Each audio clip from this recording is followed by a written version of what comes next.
it's important for us to know about strokes. It's important to know something about aphasia. The next thing to remember is a very important word, and that's plasticity. Most of us don't know this today, but we will know it in the future. When our kids or grandkids think about how our brain works, that we will all say, oh, photosynthesis, sure, that's how the leaves work, right?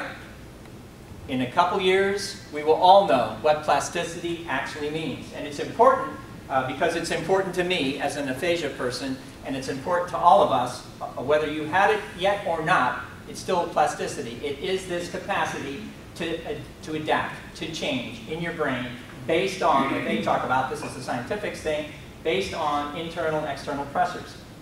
I'll just change that shorter definition. Our brains change based on experience. And it isn't just magic, it actually works. It actually is like photosynthesis, as it were. Am I pronouncing that one? Not so good. Yeah, okay. But I'll go even shorter. Our brains change, period. Now you think, now you looked at this before, these are the three, this is the beginning, that's the end, this is the middle. This made no sense, a little bit of sense, and I'll say perfect sense, right? So that's pretty interesting that this plasticity, which is this capacity to change, was learning by any other name. Clearly, I must have learned, right? I must have learned. Same guy, same head, nothing was happening, something had to have happened, and I had actually lost neurons, cells. They say about 2%. You get about 100 billion cells, you lose about 2%. They say, okay, so I lost 2 billion cells. You would say, oh, that's pretty bad. Interesting. But, and this just actually puts it up there so you can actually see those words rather than my handwriting, so you can actually see what they look like. Made absolutely no sense as you go forward in that 8-month period. But if you think about plasticity, basically, there are two things that are happening. One is this is the same neuron, that's the same cell, same one, that's the same body, but it continues to grow with these branches, dendrites at the end with synapses in one end or the other, and they continue to grow. If I lost, not if, everybody here who's had a stroke or TIA lost cells, lost this one, this one, this one. You have the cells you have left, for the most part, you don't grow new cells. I say for the most part because there are doctors here and others who would know, oh, there are some places in your brain where you actually will grow some additional cells, but not for this purpose. For the most part, we might as well think that those cells are the cells you got. You lost a few, they're gone. Now what happens if you lost them? How are you going to, quote, get better?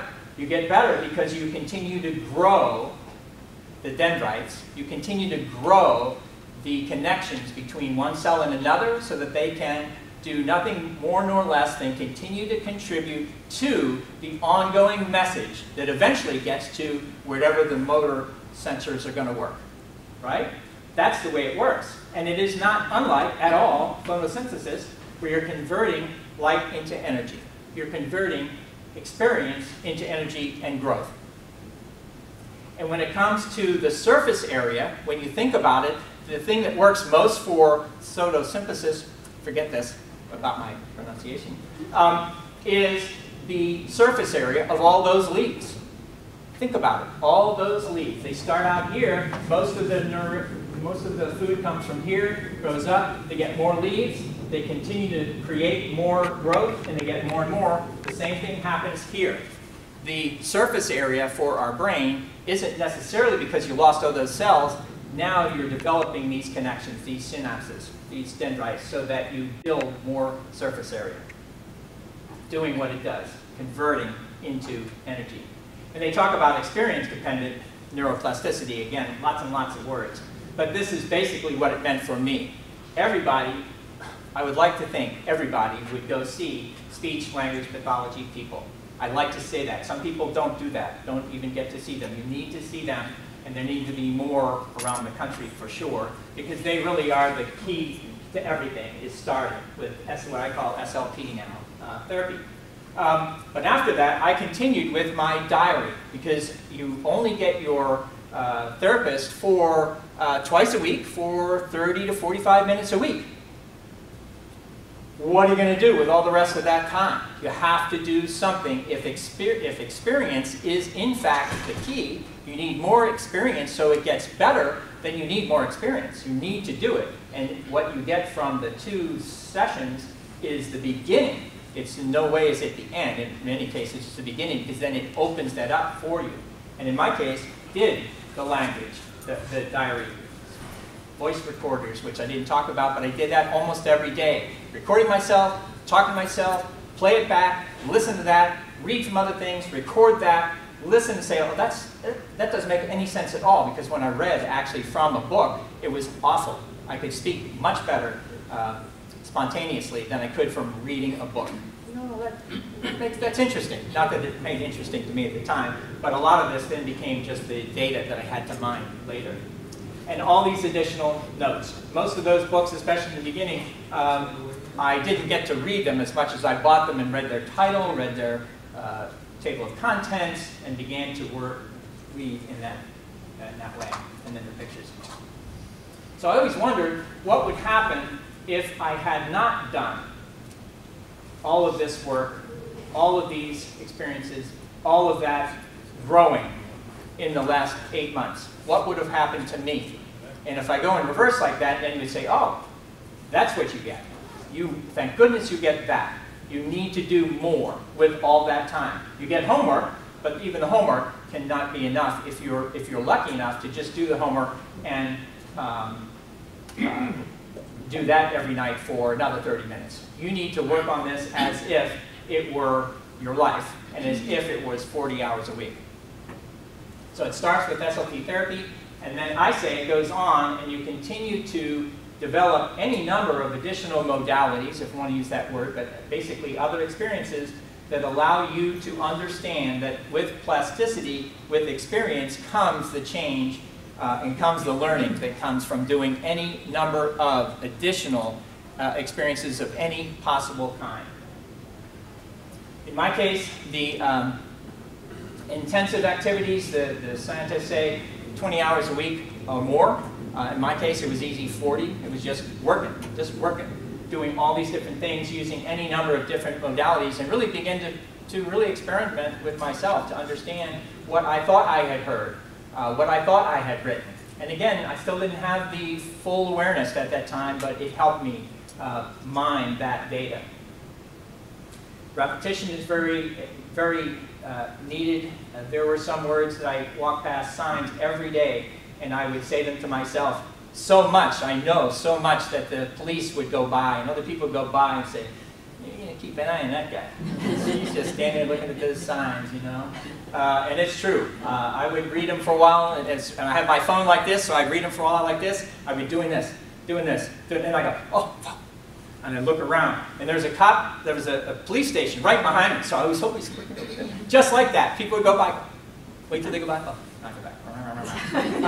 So it's very interesting. Personal relevance, you have to know who you were before, and at least know the beginning of how you're going to find who you were before in terms of the way you've described metaphors to you in the past and how you've been thinking about the past and the future. So for me, there were lots and lots of things that helped with that. And then the interaction, because I did find that I had spoken, written, and wrote with the SLP therapist all the same day on the same subject, and then later, after I had all this data, pulled them together and went, oh, I was talking about the exact same thing with 3 other modalities, 3 different modalities that day, and then began to understand better how I understood how my brain approached that particular subject. And that's where this really comes from. I found that was incredibly useful, and really, to me, felt like everything was focused on the brain, who was interested in growing as a result of this. So that's how I all sort of put that together like a gamma knife. The 6 steps of aphasia recovery, and some of you have heard this before. Motivation. Motivation. You have to be motivated. You have to be thinking. However small that seed might be, at least you have that seed that allows you to grow from that. But motivation is the beginning of everything. If you don't have motivation, and in fact many of the prognosis that I'm sure plenty of SLPs have written down for the prognosis is, well, given age, severity, yada, yada, yada, motivation, and awareness of deficits, right? How well do you actually understand that you can or cannot do these certain things at this time? Motivation. Second step, practice. You know where this curve is going. Because this is really the interesting thing about plasticity, and this is why it's interesting to all of us. It isn't so much that I'm a stroke person, although it's interesting to me, interesting that it's aphasia, very interesting to me, but the truth is our brain works the same way for somebody whose brain is, quote, damaged, as people who are not damaged, who just are, quote, thinking, experiencing, learning, doing. Sounds an awful lot like students, right? Sounds an awful lot like all of us in work, in life, in education, long, right, forever. We are always learning all the time. We sort of talk about that as a banner, but we haven't talked about the fact that our brain actually needs this kind of information because it needs it like food. It really does. It needs to experience whatever it might be. It doesn't matter that you say, oh, I don't like this, I don't like that. Okay, you have to do something. You can't just, quote, sit. The scientist has told you, and that's why I put it up here in language words, is that if you get intensive therapy, you're going to get significantly more practice, more, growth, getting better. Number 3, number 4, number 5. Yeah. That's the beginning of it all anyway. You have to be motivated enough to do it, whatever the it might be. There has to be an it. Can't be a big it. Can't say, oh, I can't walk, so I'm never going to be running in a marathon. Okay, well, how about one other thing? What can the it be tomorrow that isn't what you thought you couldn't do before because now it's so big already, now it's even bigger? What else can you do tomorrow that will be better than what you were today? It doesn't matter. It's just you deciding what's tomorrow going to look like and moving forward on it. And you have to practice at it. Aphasia gets better with therapy, gets substantially better with intensive therapy. In the United States, there are very few intensive clinics in the United States. Last time I heard, 20-some. I went to a conference recently where they would say we need to have 200, and after that we need 2,000. Think about it, because you need these kinds of programs that will allow people with intensive therapy to do so much better with their language and their life going forward. And the last thing here is, of course, that plasticity, this thing called plasticity, eventually become like photosynthesis. Everybody knows what it is, even if it has nothing to do with anything except green and leaves. But plasticity will be the word in the next 50 years that everybody will understand, because it'll actually go back into education where people begin to realize that that is, in fact, the way it works. It isn't just magic. It isn't just other things you can sort of decide of. No. This is the way the brain works. It works with experience, and it drives experience into growth and into getting better. Just the same way that light from the sun drives through that operation into additional energy and growth.